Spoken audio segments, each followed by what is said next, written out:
Hello Exiles, I'm Xerix, and today I wanted to share with you the build that I've been primarily running in Path of Exile 3.15 Expedition League. Now, on a side note, I play solo self-found standard, so I haven't interacted with the league mechanics specifically, but I think that a lot of the advice I'll be giving in this video will be applicable to Path of Exile in general, not any specific league. Now, the first question you're probably asking is, why Blight? Out of all the Chaos Dot skills, it has terrible range. Isn't that a drawback to the build? And you'd be correct in assuming that. However, you can overcome the fact that Blight has very little range in the build. You'll never change that fact, but there are things that we can do to cope with that, such as run 3 curses on Blasphemy. We have our offensive curse being Despair, we have a defensive curse in Tempt Chains, which is probably your primary defense while you're mapping and bossing, and a third one being Enfeeble to reduce the damage that's income when you do inevitably get hit. Also, Bane, unlike the other Chaos Dot skills, has a very short cast time, so when you are casting, you're not locked into it for very long, making it very fast for mapping, and you don't get stuck in a weird position when you're bossing. More on its short cast time, you can probably see in the footage below, I employ a method I call the stutter step method, where as you're running through a pack, all you do is apply 1 stack of Blight, and it will kill all the normal, possibly all the magic, and as soon as they start popping, the rares in the center will also explode, leading to a very swift, fast mapping style. So, now that I've explained some of the reasons I gravitated towards using Blight, I'm going to explain to you how I went about leveling. That way you don't make some mistakes. Blight is a terrible leveling skill, let me get it out of the way right away. Being the fact that you really want those 3 curses applied to everything that you're fighting when you are using Blight, I would not recommend using it for leveling, because you can't have those 3 on Blasphemy as well as all the other auras that you would like to amp your damage. What I would suggest is transitioning to a Blight build once you go low life around level 70 or so. Until then, I would highly suggest using Bane for a much smoother, faster leveling experience. Now, don't get me wrong, you're still going to be using Blight when you're leveling, but only on single targets where you really need that extra damage, such as Act bosses that you already have your Bane applied to, because Blight you can use the Threshold Jewel for very early on to apply Wither stacks, and it does a world of difference for amping your single target damage once you already have Bane applied to a target. Once you reach around level 70 and you do decide to go low life, and you have all the reservation nodes you need and the proper amulet anointment, which I'll talk about later, you can easily transition into a Blight build. And this is great because you're going to be blasting through maps really fast. Now, if I were to rate this build in terms of clearing, it is super fast and cozy. In terms of bossing, it feels really good until you get to the endgame bosses, as well as some that you probably don't want added into your Maven 10-way fights, such as the Crimson Township boss, because he applies a dot throughout the entire arena, which means as long as he's alive, you're going to be taking this dot, which means your energy shield recharge will not engage, which is a huge layer of defense if you ever try to disengage from a fight to regen back up. In terms of the skill tree, I would like to talk about Ascendancy first. The first thing you're going to notice is I get Void Beacon and Withering Presence, Profane Bloom, and Malediction. I do not get Vile Bastion because we become stun immune anyways with the help of our amulet, which is going to be Presence of Chayula. This is really nice because you'll get just a shit ton of energy shield from this. You will be able to cap your Chaos Res, and stun immunity, which means we no longer have to take this node to keep our build safe, which means we can take 15% more chaos damage as well as capping our chaos res. This also means we wither enemies for 15 seconds, like every second, which isn't the biggest thing, but it does help. Profane Bloom you definitely don't want to skip out on, because this is what makes our clear feel so juicy, and Malediction is where we get our third curse from, as our second comes from this part of the tree, so we can apply 3 through Blasphemy, which will be Tempt Chains, Despair, and Enfeeble. Now, like I mentioned earlier, you probably don't want to transition into Blight until you have all the reservation nodes that you need, which are going to be here, here, and here. We don't have to go down to Charisma, but I do anoint Champion of the Cause on my amulet in order to make the mana and life reservation work out just so. Now, I do use one of the Threshold Jewels Spreading Rot. I highly recommend against not using a second, because the main thing we're getting from this is applying Withered every time we Blight something, which, if you didn't know, Withered is a debuff that makes the affected unit take 6% more chaos damage for every stack, which stacks up to 15 times. And you might say 2 seconds, that's not very long, but we also extend the duration of that throughout the tree as well as temp changing enemies. Over here, I decided to use a medium cluster jewel, and the biggest thing we get from this, aside from the extra stats, is Brush with Death. This is going to make your clear feel extra buttery smooth, so on the rare occasion you do actually get hit by something as you're running through packs, you will just shoot straight back up to full as soon as the pack pops, which is very nice. And for a small cluster jewel, I just got more energy shield. This isn't necessary, but I felt it rounded out my build a lot better since I'm trying to get a higher total energy shield. Aside from those notes, obviously you just want generic curse scaling, chaos scaling, energy shield scaling, damage over time, which is why I came down here. We actually don't end up getting very much dex or strength from the tree, but we do end up needing around 111 of each dex and strength. So you'll have to make up for any you don't get on the tree with your gear. In fact, I was spec'd into some strength nodes before, and then I was able to solve that later to alleviate some points on the tree. And now that we've gone over the tree, let's go over the gear. My character is level 94. I'm aiming for around level 97, which I shall be, well, hopefully grinding out over the next few days. Let's start with the wand. The wand is, honestly, the most important mod you can get on it is Chaos Damage Overtime Multiplier. And after that, probably +1 level of Chaos Skill Gems, especially if your Blight isn't already level 21. Now, I recently got a level 21 Blight, but pre-getting a level 21 Blight, this will take your level 22-21, which increases its radius from 6 to 7, which is very nice for clear, and you'll definitely feel it while you're mapping. It also allows you to stand slightly further away from bosses and still be hitting them. On top of that, just damage over time multiplier. There's a generic one that can be gotten on wands and crafted, and then spell damage, of course, also scales her damage. For the enchant that you can beastcraft on, just get anything that's gonna help a little bit. It's not that important, but every little bit helps. For a helmet, I use Crown of the Inward Eye because it's the most damage, and as you can see, I don't have an applicable enchant for this build, but that's fine. This helmet does a world of difference for the build. It gives us a ton of energy shield, and it gives us a ton of damage. The only thing it doesn't give is resistance, which we're able to make up for on the rest of our pieces of gear. The shield is going to be Prism Guardian. Since we are low life, we are able to reserve our life, and this helps us do it more efficiently, because if you use something like Arrogance, it's going to have a more multiplier. As you can see, 201% there, and this actually gives us a less multiplier than was reserved. So we put our chunky auras in this, Zealotry, Malevolence, and Discipline, in order to actually be able to have all the auras and stuff that we want.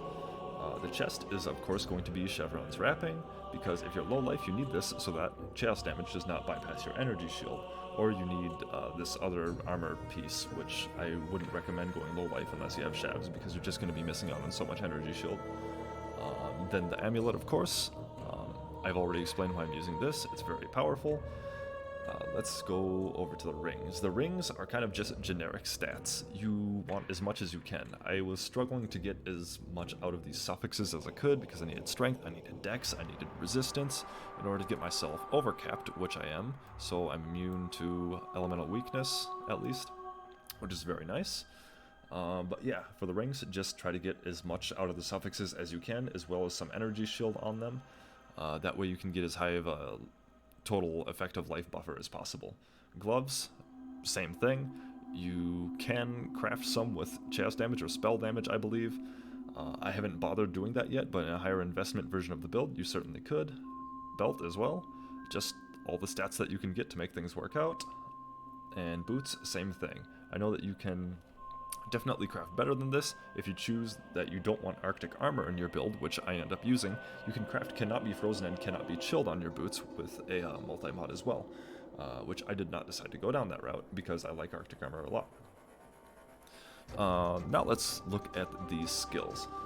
Like I may have mentioned before, Wither is not entirely necessary. I have it on a totem, which means when a boss is going through a different phase or something, or there's a brief break in the action, I oftentimes just plant this down to get my Wither stacks up on the boss. That way it's more consistent and I'm doing more damage, because every little bit helps. In the helmet, I have Arctic armor. This is reserved on mana, and I have Clarity and Vitality reserved on my life. Now, what you're going to want to do with these is don't worry about Vitality until you have all the mana regen you need from Clarity. Once you get enough mana regen that you don't have to worry about it, you're always going to be capped. Then you can start putting in vitality and leveling it. So this is about where I'm at. As you can see, I only have 6 unreserved life, which means I'm pretty much maxing out everything I can get from these. Again, clarity, I don't need above 13, so I started investing into vitality after that. I already went over, I'm using Zealotry, Malevolence, and Discipline. That is because we get a nice layer of defense from Discipline, and Malevolence and Zealotry both scale our damage quite nicely. In the gloves, I have a Flame Dash, Faster Casting, Portal, and Arcane Surge setup. We don't run Arcane Surge on our main links, which means this is nice, so every time we Arcane Surge, we just get some extra spell damage for a while. And boots, we use Blasphemy, Tempt Chains, Despair, and Enfeeble. This is going to amp our damage quite a bit with Despair, and Tempt Chains and Enfeeble are a huge defensive layer for us. In the chest, the main links for Blight, I'm using a Blight, I'm using Void Manipulation, Controlled Destruction, Efficacy, Faster Casting, and Swift Affliction. Now, I opted into using Faster Casting, which is completely optional. Another link that would be very potent if you're not using Faster Casting would be Infused Channeling. I choose to use Faster Casting because I don't really get cast speed anywhere else in the build, so it actually amplifies the number of stacks I get on enemies in an instant by quite a bit, and I don't have to hold on to it as long to cap out my Wither and all my Blight stacks on an enemy, which means I can move around. Aside from that, I have some Flasks. Now, I have a Legacy Roomies, which is completely unnecessary. If I wasn't running this, I would run a non-Legacy version, or probably another option would be a Granite Flask with some armor on it. That way you're just trying to get as much defense out of your flasks as you can. I have a Jade Flask. This is Ignite Immunity. Very nice, because that will help us, not take dots, which prevents energy shield recharge.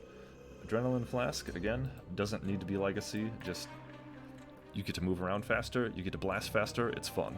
It's good stuff.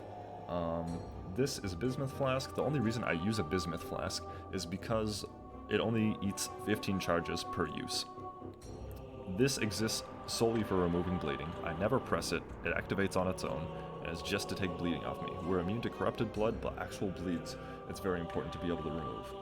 On Quartz, I wouldn't recommend using this build without a Quartz Flask because you're going to be running through packs and you don't want to be stuck behind a doorway because something is standing in your way. You want to be able to run through things. So when you're clearing, you're going to be tapping your Adrenaline, you're going to be tapping your 1-2 and your 5 Flask, or wherever you decide to organize these. And I got curse removal on this. I'm not sure if you can get curse removal.